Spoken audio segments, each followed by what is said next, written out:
Le service participation et développement a été créé au sein de la division des espaces verts de Bruxelles Environnement. Il s'agissait ici de concevoir avec des professionnels des parcs à taille humaine dans des quartiers à forte densité de population. Des espaces imaginés par les habitants selon leurs besoins afin que ceux-ci s'y sentent chez eux et s'y rencontrent. Pour réussir ces projets, le service participation et développement a développé une méthode de travail en 3 phases. La première phase est l'utilisation de techniques de diagnostic. Les études socio-urbanistiques servent à cerner les caractéristiques architecturales, sociales, urbanistiques, culturelles et fonctionnelles d'un quartier. Un outil qui permettra de comprendre la relation entre les différents acteurs d'un projet. C'est une maison de repos, voilà. Ça c'est la définition. Alors les gens font leur sieste après le dîner, elles ont besoin de silence pour faire leur sieste.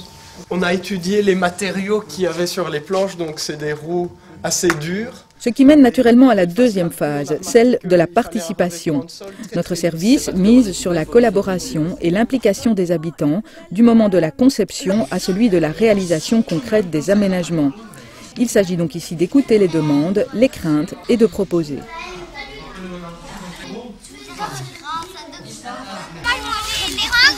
Qui n'avait pas vu les graines de radis? À votre avis, c'est grand comment? La troisième phase consiste à veiller à l'implication et la responsabilisation des utilisateurs dans la durée, pour la création d'un espace de vie convivial correspondant aux besoins et attentes des différents publics. Pour que l'espace appartienne à tous et soit vivant, une série de micro-projets délégués à des associations ont été mis en place, comme des ateliers de peinture, des initiations au skate, des séances de nettoyage avec les jeunes, et puis une grande attention est donnée chaque année à la réussite d'une fête de quartier.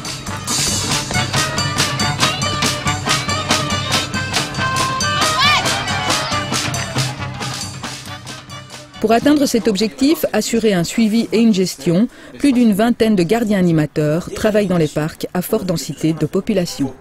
Le rôle essentiel vraiment des gardiens animateurs, c'est au lieu que ce soit une action répressive, c'est vraiment de la prévention, mais vraiment ça en avant.